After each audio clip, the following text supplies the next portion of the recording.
ম্যাচের শেষ বাঁশির অপেক্ষায় তখন সুইচ শিবির 3 পয়েন্টের উল্লাস যেন প্রস্তুত। কিন্তু ফুটবল যে শেষ বাঁশি বাজার আগ পর্যন্ত অনিশ্চয়তারই নাম। যোগ করার সময়ে কাতারের এক গোলে বদলে যায় সব হিসাব।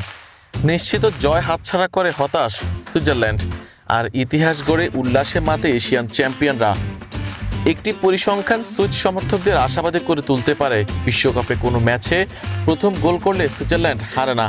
কাতারের বিপক্ষে যেন শুরু থেকে দাপট ধরে রেখেছে সুইজারল্যান্ড। 12তম মিনিটে দারুণ এক সুযোগ এসেছিল, তবে সেই আক্ষেপ গোছে 13 মিনিটের মাথায়। ম্যাচের 13 মিনিটে ব্রিল এম্বোলোর হেডে বল নিচে নামার পর সেটির দিকে ছুটে যান রিমো ফ্রয়লার। বলের কাছে সবার আগে পৌঁছালেও কাতারের গোলরক্ষক মাহমুদ আবুনাদা তাকে ফাউল করে বসেন। রেফারি পেনাল্টির বাঁশি বাজান।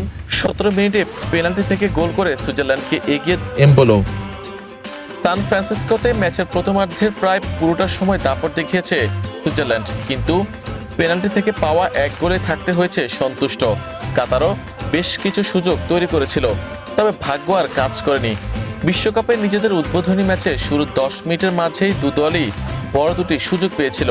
12 মিনিটে সুইসদের বড় সম্ভাবনা থামিয়ে দেন কাতারের গোলরক্ষক। এরপর আরও বেশ কয়েকবার গোলরক্ষক মাহমুদ আবুনাদা থামিয়ে দেন সুইচদের আক্রমণ। ফলে 1-0 এগিয়ে থেকে বিরতিতে যায় সুইচরা। দ্বিতীয়ার্ধে আক্রমণ পাল্টা আক্রমণেও মেলেনি কারো জন্যই গোলের মুখ। ম্যাচের ঘড়িতে তখন চলছে যোগ করার সময়ের খেলা। ডাকআউটে সুইচরা যখন 3 পয়েন্ট পাওয়ার আনন্দে উৎসবে শুরু করার অপেক্ষায়, ঠিক তখনই ঘটল সেই নাটকীয়তা। সুইজারল্যান্ডের মুখের ঘ্রাস কেড়ে নিয়ে শেষ মুহূর্তের নাটকীয় গোলে 1-1 ব্যবধানে ঐতিহাসিক ড্র আদায় করে নিল এশিয়ান চ্যাম্পিয়ন কাতার। আর তাতেই জয়ের স্বপ্ন ভঙ্গ হলো সুইচদের। শেষ পর্যন্ত জয় হাতছাড়া হলেও ম্যাচ জুড়ে আধিপত্য বিস্তার করে নিজেদের সামর্থ্যের প্রমাণ দিয়েছে সুইজারল্যান্ড।